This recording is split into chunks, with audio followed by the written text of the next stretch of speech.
There are plantations that has been built since 1957 by a wise man called Awolowo in those days. What have they done about it? There are new crops, modified crops that are available all over the world that can make productivity faster. And look, even the cocoa research industry of Nigeria, the palm producing, they have a lot of things. Why is the government not saying this is what we have and encourage younger people to say, look, we invest and produce from, look, they're not even calling agriculture an industry. In Australia, where I live most of the time, there is no agriculture. It is called the agri-industry.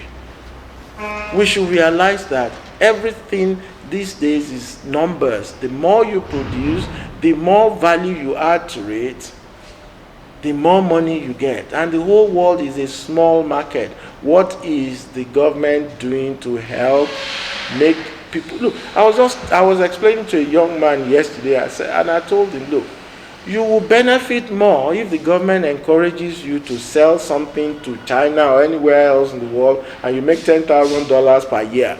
$10,000 per year is about 15 million naira, isn't it?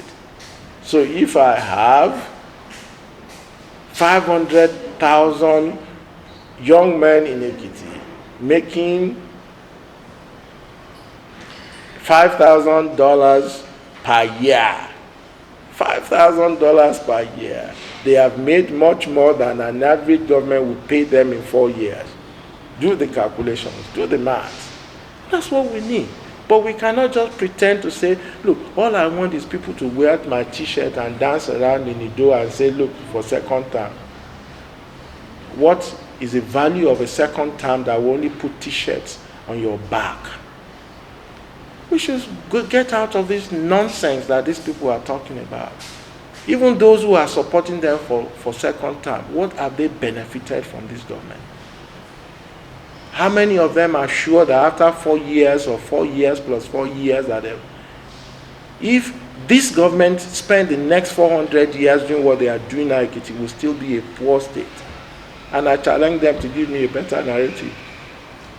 We don't need that. We should actually take them, throw them to the back, and don't even look back because we don't need them. People of the Fountain,